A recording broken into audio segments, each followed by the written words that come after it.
तरफा प्यार इस हद तक जा सकता है कि वो जानलेवा बन जाए? बिलासपुर की प्रियंका श्रीवास सिर्फ 21 साल की थी, एक होनहार बेटी, एक सपनों वाली लड़की। लेकिन एक सिरफिरे आशिक को ना सुनना इतना नागवार गुजरा कि उसने पहले पिता को धमकाया और फिर उस मासूम बेटी को मौत के घाट उतार दिया। आज हम आपको सुनाने जा रहे हैं उस झूठे प्यार की सच्ची और खौफनाक कहानी, प्रियंका श्रीवास मर्डर केस, जहां मोहब्बत ने दरिंदगी का रूप ले लिया। प्रियंका और कृष्णा प्यार की पींगे भर रहे थे। दोनों का प्यार दोस्तों के बीच चर्चा का विषय बन गया था। कृष्णा तिवारी की उम्र जहां 25 वर्ष थी, वहीं प्रियंका श्रीवास 21 साल की थी। दोनों अक्सर छत्तीसगढ़ के बिलासपुर शहर की सड़कों पर एक दूसरे का हाथ थामे घूमते हुए दिख जाते। कृष्णा उसे अपनी बुलेट मोटरसाइकिल पर भी घुमाता था। दोनों का प्रेम परवान चढ़ रहा था। कृष्णा तिवारी उर्फ डब्बू मूलत कोनी, बिलासपुर का रहने वाला था और प्रियंका पास के ही बिल्हा शहर के मुड़ीपार गांव की थी। वह बिलासपुर में अपने मौसा जोगीराम के यहाँ रहकर बीए फाइनल की पढ़ाई कर रही थी। एक दिन कृष्णा ने शहर के विवेकानंद गार्डन में घूमते घूमते प्रियंका से कहा, प्रियंका, आज मैं तुमसे एक बहुत खास बात कहने जा रहा हूँ, जिसका शायद तुम्हें बहुत समय से इंतजार होगा। क्या? प्रियंका ने स्वाभाविक रूप से कहा, मैं तुमसे शादी करना चाहता हूँ। कृष्णा बोला, मैं चाहता हूँ कि हम दोनों शादी कर लें या फिर घर परिवार से कहीं दूर भाग चलें। नहीं नहीं, मैं भागकर शादी नहीं कर सकती, वैसे भी अभी मैं पढ़ रही हूँ। शादी होगी तो मेरे माता पिता की सहमति से ही होगी। तब तो प्यार भी तुम्हें मम्मी पापा की आज्ञा लेकर करना चाहिए था। कृष्णा ने उसकी खिल्ली उड़ाते हुए मीठे स्वर में कहा, देखो, प्यार और शादी में बहुत बड़ा फर्क है। तुम मुझे अच्छे लगे तो तुमसे दोस्ती हो गई और फिर प्यार हो गया। प्रियंका ने सफाई दी। अच्छा, यह तो बड़ी कृपा की आपने हुजूर। कृष्णा ने विनम्र भाव से कहा, अब कुछ और कृपा बरसाओ, मेरी यह इच्छा भी पूरी करो। देखो डब्बू, तुम मेरे पापा को नहीं जानते, वह बड़े ही गुस्से वाले हैं। मैं माँ को तो मना लूंगी मगर पापा के सामने तो बोल तक नहीं सकती। वो तो अरे बाप रे। कहते कहते प्रियंका की आंखें फैल गईं और चेहरा सुर्ख हो उठा। प्रियंका, तुम कहो तो मैं पापा से बात करूं या फिर उनके पास अपने पापा को भेज दूं। मुझे यकीन है कि हमारे खानदान रुतबे को देखकर तुम्हारे पापा जरूर हाँ कह देंगे। बस तुम अड़ जाना। कृष्णा ने समझाया, देखो कृष्णा, हमारे घर के हालात, माहौल बिल्कुल अलग है। मैं किसी भी हाल में पापा से बहस या सामना नहीं कर सकती। तुम अपने पापा को भेज दो, हो सकता है बात बन जाए। प्रियंका बोली, और अगर नहीं बनी तो? कृष्णा ने गंभीर होते हुए कहा, नहीं बनी तो हमारे रास्ते अलग हो जाएंगे, इसमें मैं क्या कर सकती हूँ? प्रियंका ने जवाब दिया। एक दिन कृष्णा तिवारी के पिता लक्ष्मी प्रसाद तिवारी प्रियंका श्रीवास के पिता नारद श्रीवास से मिलने उनके घर पहुँच गए। नारद श्रीवास का एक बेटा और 2 बेटियां थी। वह किराने की एक दुकान चलाते थे। लक्ष्मी प्रसाद ने विनम्रता पूर्वक अपना परिचय देते हुए कहा, भाई साहब, मैं आपसे मिलने बिलासपुर से आया हूँ। आपसे कुछ महत्वपूर्ण बातचीत करना चाहता हूँ। कृष्णा के पिता ने की कोशिश। नारद श्रीवास ने उन्हें ससम्मान घर में बिठाया और खुद सामने बैठ गए। लक्ष्मी प्रसाद तिवारी हाथ जोड़कर बोले, मैं आपके यहाँ आपकी बड़ी बेटी प्रियंका का अपने बेटे कृष्णा के लिए हाथ मांगने आया हूँ। यह सुनकर नारद श्रीवास आश्चर्यचकित होकर लक्ष्मी प्रसाद की ओर ताकते रह गए। उनके मुंह से बोल नहीं फूट रहे थे। तब लक्ष्मी प्रसाद बोले, भाई साहब, मेरे बेटे कृष्णा को आपकी बिटिया पसंद है। हालांकि हम लोग जाति से ब्राह्मण हैं, मगर बेटे की इच्छा को ध्यान में रखते हुए आपके पास चले आए। आशा है आप इनकार नहीं करेंगे। यह सुनकर नारद श्रीवास के चेहरे का रंग बदलने लगा।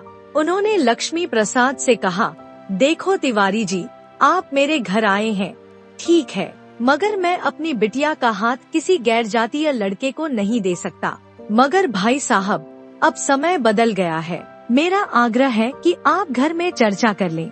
बच्चों की खुशी को देखते हुए अगर आप हाँ कर देंगे तो यह बड़ी अच्छी बात होगी।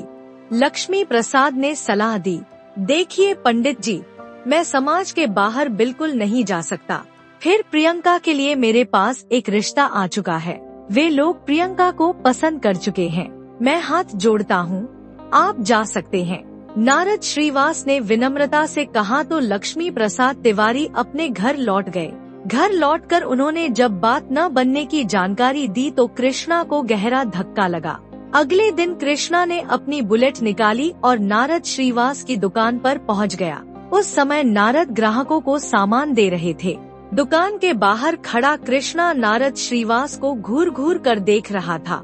जब वह ग्राहकों से फारिग हुए तो उन्होंने कृष्णा की ओर मुखातिब होते हुए कहा, हाँ, क्या चाहिए? कृष्णा ने उनसे बिना किसी डर के अपना परिचय देते हुए कहा, कल मेरे पापा आपके पास आए थे। यह सुनते ही नारद श्रीवास के दिलो दिमाग में बीते कल का सारा वाकया साकार हो उठा, जिसे लगभग वह भुला चुके थे। उन्होंने कहा, हाँ तो? कृष्णा तिवारी ने कहा, आपने मना कर दिया। मैं इसलिए आया हूँ कि एक बार आपसे मिलकर अपनी बात कहूँ। देखो, तुम चले जाओ। मैंने तुम्हारे पिताजी को सब कुछ बता दिया है और इस बारे में अब मैं कोई बात नहीं करूँगा। कृष्णा ने अपनी आंखें घुमाते हुए अधिकार पूर्वक कहा, आपसे कह रहा हूँ, आप मान जाइए, नहीं तो एक दिन आप खून के आंसू रोएंगे। तो क्या तुम मुझे धमकाने आए हो? नारद श्रीवास का पारा चढ़ गया। धमकाने भी और चेतावनी देने भी। आप नहीं मानोगे तो अंजाम बुरा होगा। कहने के बाद कृष्णा तिवारी बुलेट से घर वापस लौट गया। नारद श्रीवास कृष्णा के तेवर देखकर अवाक रह गए। उन्होंने सोचा कि यह लड़का एक नंबर का बदमाश जान पड़ता है। मैंने अच्छा किया कि इसके पिता की बात नहीं मानी। उन्होंने उसी दिन अपने साड़ू भाई जोगीराम श्रीवास को फोन करके सारी बात बता दी। उन्होंने उनसे प्रियंका पर विशेष नजर रखने की बात कही, क्योंकि प्रियंका उन्हीं के घर रहकर पढ़ रही थी। नारद की बातें सुनकर जोगीराम ने उनसे कहा, आप बिल्कुल चिंता मत करो, मैं खुद प्रियंका से बात करके देखता हूँ और आप लोग भी बात करो। इसके अलावा आप धमकी देने वाले कृष्णा के खिलाफ पुलिस में रिपोर्ट दर्ज करा दो। नहीं नहीं, पुलिस में जाने से हमारी ही बदनामी होगी। मैं अब जल्द ही प्रियंका की सगाई शादी की बात फाइनल करता हूँ। नारद बोले। 21 अगस्त 2019 डब्बू उर्फ कृष्णा ने प्रियंका को सुबह सुबह लवली मॉर्निंग का व्हाट्सएप मैसेज भेजा और लिखा, प्रियंका हो सके तो मुझसे मिलो, कुछ जरूरी बातें करनी है। जाने क्यों रात भर तुम्हारी याद आती रही, इस वजह से मुझे नींद भी नहीं आ सकी। प्रियंका ने मैसेज का प्रत्युत्तर हमेशा की तरह दिया, ठीक है, ओके। मौसी ने समझाया था प्रियंका को। प्रियंका रोजाना की तरह उस दिन भी तैयार होकर कॉलेज के लिए निकलने लगी तो मौसा और मौसी ने उसे बताया कि वह घर परिवार की मर्यादा को ध्यान में रखे। कृष्णा से मिल मुलाकात उसके पापा को पसंद नहीं है। तुम्हें शायद यह पता नहीं कि कृष्णा ने मुड़ी पार पहुंचकर धमकी तक दे डाली है। यह अच्छी बात नहीं है। अगर इसमें तुम्हारी शह न होती तो क्या उसकी इतनी हिम्मत हो पाती? मौसी की बातें सुनकर प्रियंका मुस्कुराई। वह जल्द जल्द चाय पीते हुए बोली, मौसी, आप जरा भी चिंता मत करना, मैं घर परिवार की नाक नहीं कटने दूंगी। जब पापा मुझ पर भरोसा करते हैं, उन्होंने मुझे पढ़ने भेजा है, मेरी हर बात मानते हैं, तो मैं भला उनकी इच्छा के बगैर कोई कदम कैसे उठाऊंगी। आप एकदम निश्चिंत रहिए। मौसी सीमा ने उसे बताया कि जल्द ही उसकी सगाई एक इंजीनियर लड़के से होने वाली है, इसलिए वह कृष्णा से दूर ही रहे। हंसती आती प्रियंका रोज की तरह सीपत रोड स्थित शबरी माता नवीन महाविद्यालय की ओर चली गई। वह बीए अंतिम वर्ष की पढ़ाई कर रही थी। कॉलेज में पढ़ाई के बाद प्रियंका क्लास से बाहर आई तो कृष्णा का फोन आ गया। दोनों में बातचीत हुई तो प्रियंका ने कहा, मैं कॉलेज से निकल रही हूँ और थोड़ी देर में तुम्हारे पास पहुँच जाऊंगी। प्रियंका राजस्व कॉलोनी स्थित कृष्णा के किराए के मकान में जाती रहती थी। वह मकान बॉयज हॉस्टल जैसा था। कृष्णा और प्रियंका वहां बैठकर अपने दुख दर्द बांटा करते थे। प्रियंका ने उससे वहां पहुंचने की बात कही तो कृष्णा खुश हो गया। कृष्णा घर का बिगड़ैल लड़का था। आवारागर्दी और घर परिवार से बेहतर संबंध नहीं होने के कारण पिता ने एक तरह से उसे घर से निकाल दिया था। कृष्णा किराए का मकान लेकर रहता था। उस मकान में पढ़ाई करने वाले और भी लड़के रहते थे। उसके पास एक बुलेट थी। अपने खर्चे पूरे करने के लिए वह पार्ट टाइम कार वॉशिंग का काम करता था। काफी समय बाद भी प्रियंका कृष्णा के कमरे पर नहीं पहुंची तो वह परेशान हो गया। वह झल्ला कर कमरे से निकला और प्रियंका को फोन किया। प्रियंका ने उसे बताया कि वह अपनी फ्रेंड के साथ है और उसके पास पहुंचने में कुछ समय लगेगा। कृष्णा उससे मिलने के लिए उतावला था।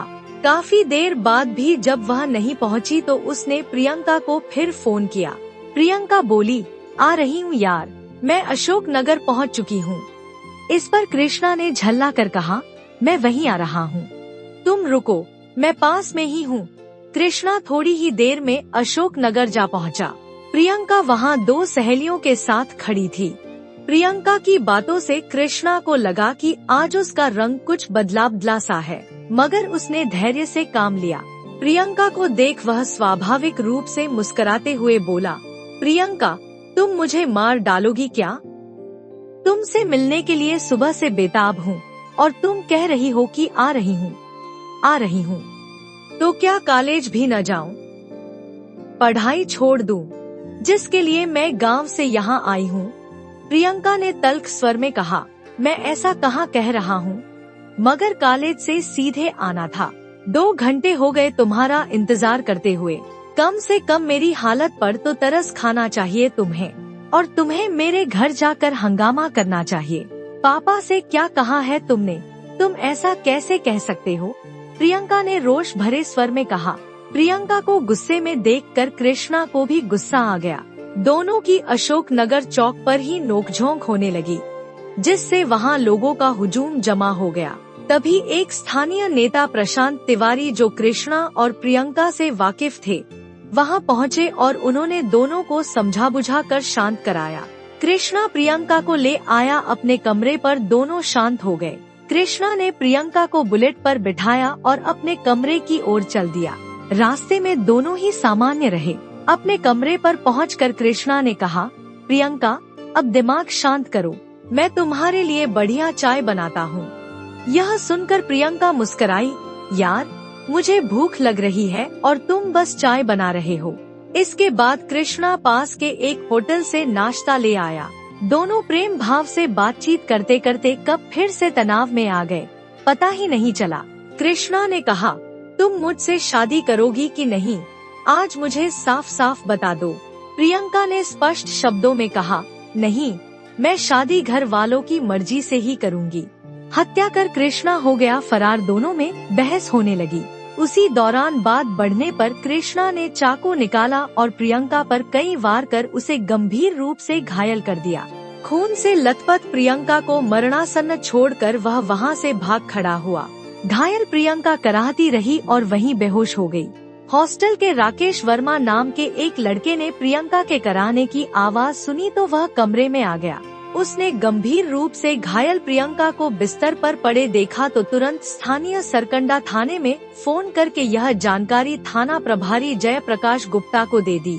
जानकारी मिलते ही थाना प्रभारी जयप्रकाश गुप्ता कुछ पुलिस कर्मियों को साथ लेकर राजस्व कॉलोनी के हॉस्टल पहुंच गए। उन्होंने कमरे के बिस्तर पर खून से लथपथ एक युवती देखी, जिसकी मौत हो चुकी थी। थाना प्रभारी ने यह जानकारी अपने उच्चाधिकारियों को भी दे दी। एडिशनल एसपीओ शर्मा एवं एसपी सिटी विश्वदीपक त्रिपाठी भी मौके पर पहुंच गए। दोनों पुलिस अधिकारियों ने मौका मुआयना करने के बाद उसकी लाश पोस्टमार्टम के लिए भेजने के आदेश दिए। अधिकारियों के जाने के बाद थाना प्रभारी ने प्रियंका की लाश पोस्टमार्टम के लिए भेज दी। हॉस्टल के लड़कों से पता चला कि जिस कमरे में प्रियंका की हत्या हुई थी वह कृष्णा का है। प्रियंका के फोन से पुलिस को उसकी मौसी व पिता के फोन नंबर मिल गए थे, लिहाजा पुलिस ने फोन करके उन्हें अस्पताल में बुला लिया।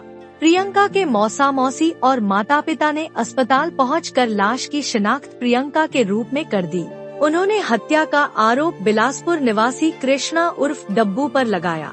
पुलिस ने कृष्णा के खिलाफ हत्या की रिपोर्ट दर्ज कर उसकी खोजबीन शुरू कर दी। उसका मोबाइल फोन स्विच ऑफ था। पुलिस को पता चला कि वह रायपुर से नागपुर भाग गया है। पकड़ा गया कृष्णा थाना प्रभारी जयप्रकाश गुप्ता व महिला एसआई गायत्री सिंह की टीम आरोपी को संभावित स्थानों पर तलाशने लगी। पुलिस ने कृष्णा के फोटो नजदीकी जिलों के सभी थानों में भी भेज दिए थे।